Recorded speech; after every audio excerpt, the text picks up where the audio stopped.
สบายดีหมดทุกคนมื้อนี้ค่อยจะพา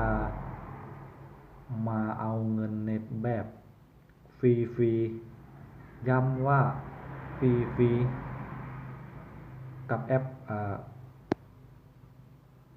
My Unitel ของอ่า Unitel สำหรับ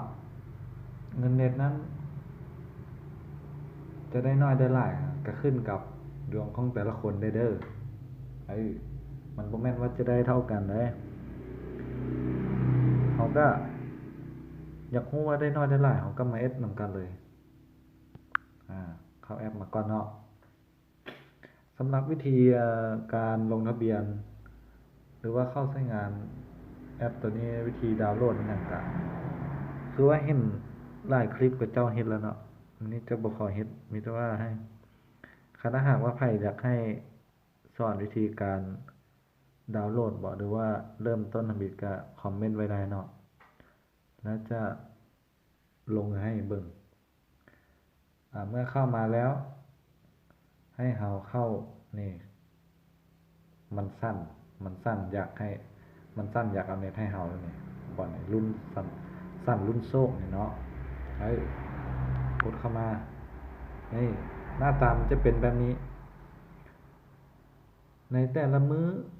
มันจะให้เราสั่น10 ครั้งต่อ1มื้อเรามาเริ่มกันเลยว่ามื้อนี้ค่อยจะได้มื้อนี้จะได้จากเมกเบิ่งกัน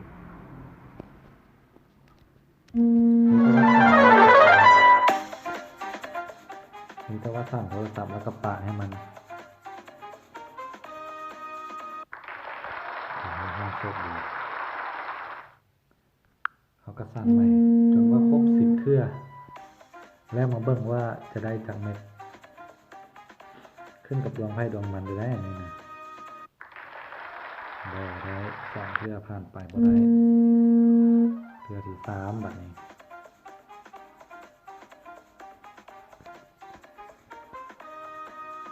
บ่ได้โอ้ยเทื่อที่4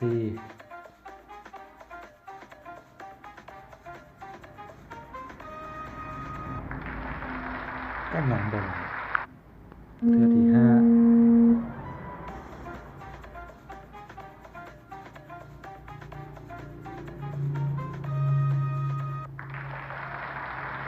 เทื่อที่6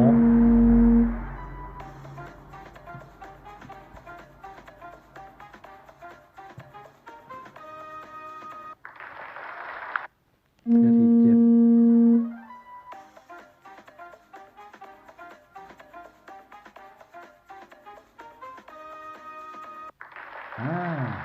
ถ้าหากว่าได้มันก็จะขึ้นแบบนี้เนาะขอแสดงความยินดี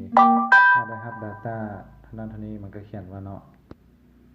ได้100 เมกบอก1,000 เมกมันก็จะเขียน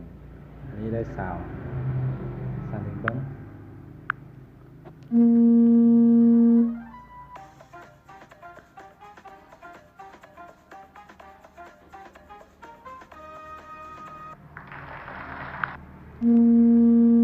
ครั้งที่9เนาะ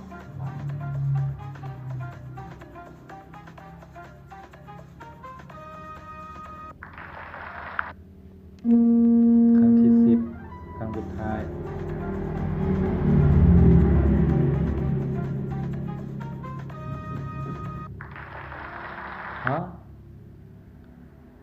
ได้แต่3 เมกก็บ่เป็นหยังเนาะถือว่าเป็นการลุ้นโชคได้แถมได้เน็ตมาใช้แบบฟรีๆเนาะแต่ว่านี่ถ้าหากว่าไผเคยสั่นก็ให้เรามากวดเบิ่งนี่ก็ได้นี่บ่อนประวัตินี่เนาะนี่คือของข้าพเจ้านี่ก็มื้อนี้ก็ได้ไป3 เมกวันที่22 3 เมกวันที่21นี่เนาะได้อยู่60 เมกเมื่อวานเป็นเมื่อวานนี่เนาะได้60ได้3 เทื่อละ3 เมกเนาะ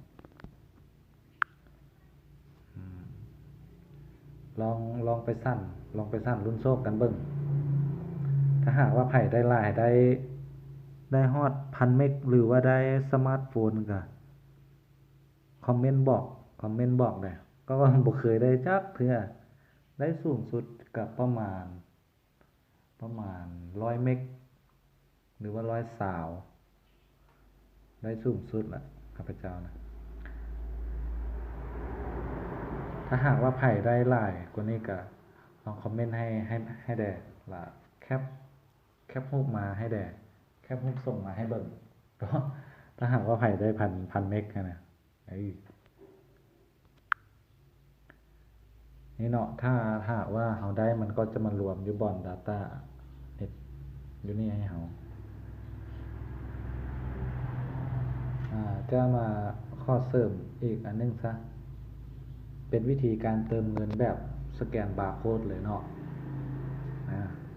ถ้าหากว่าไผที่ว่า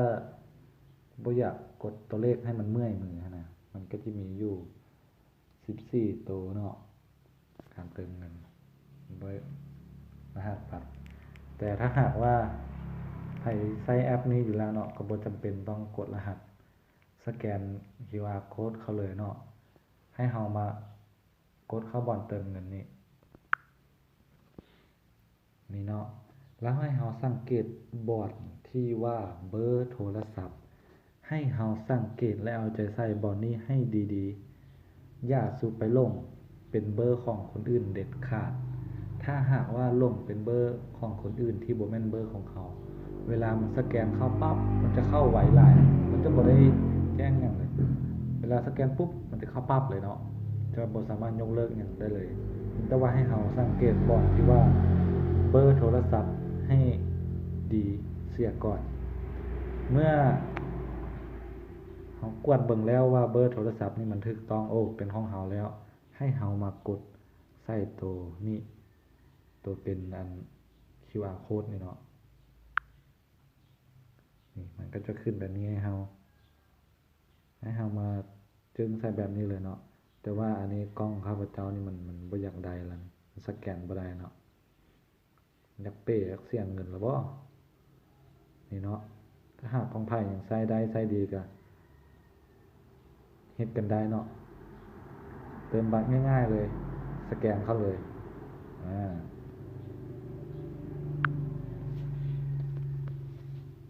ก็สำหรับคลิปวิดีโอตัวนี้ก็ถือว่าให้นำกันไป